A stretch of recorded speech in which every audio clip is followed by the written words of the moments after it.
নমস্কাৰ ৰাইজ, আপোনালোক নিশ্চয় ভালে আছে। ময়ো ভালে আছোঁ। আজি হোলীৰ দিন, ৰাতিপুৱা হোলী খেলালোঁ। এতিয়া মহাপ্ৰভু দৌল গোবিন্দলৈ আহিছোঁ। এয়া মহাপ্ৰভু দৌল গোবিন্দত সোমাইছোঁ। এয়া মহাপ্ৰভু দৌল গোবিন্দত প্ৰত্যেক বছৰে আহোঁ। সদায় হোলীৰ দিনাখন ভাল লাগে। ইয়াত বহুত মানুহ হয়। মই এতিয়া আবেলিকৈ আহিলোঁ কাৰণে অকণমান কম হৈছে মানুহ। এয়া মহাপ্ৰভু দৌল গোবিন্দ, ইয়াত এয়া নাম হৈ আছে, নাম চলি আছে। আপোনালোকে চাওকচোন বাৰু। মহাপ্ৰভু দৌল গোবিন্দত আহি মোৰ সঁচাকৈ ভাল লাগে। মই সেইকাৰণে প্ৰত্যেক বছৰতে ফাকুৱাৰ দিনাখন বা হোলীৰ দিনাখন আহোঁ। ভাল লাগে। বিভিন্ন ধৰণৰ মানুহ লগ পোৱা যায়। এয়া চাওকচোন বাৰু।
আধা বয়স গইনা মোৰ সতী সন্তান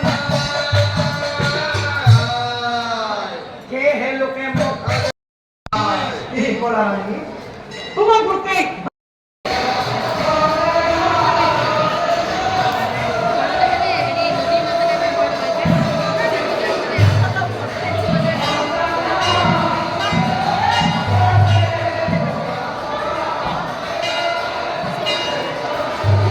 এইটো মহাপ্ৰভু দৌল গোবিন্দৰ মেইন মন্দিৰ। ইয়াত মই থিয় হৈ আছোঁ, অলপমান দেখুৱাবলৈ চেষ্টা কৰিছোঁ। মহাপ্ৰভু দৌল গোবিন্দৰ ইয়াতে সঁচাকৈ খুব ভাল লাগে। এইটো মেইন মন্দিৰ। এইটো সিফালে সেয়া মই তললৈ নামি গৈছোঁ। তললৈ নামি গৈ পেলাই মই দেখুৱাব চেষ্টা কৰিছোঁ আপোনালোকক। ইফালে মই তললৈ নামি গৈ আছোঁ। তাৰপিছতে ইফালে আপোনালোকো কেতিয়াবা হোলীৰ দিনাখন আহিবচোন মহাপ্ৰভু দৌল গোবিন্দলৈ। ভাল লাগিব, আহিব কেতিয়াবা বাৰু।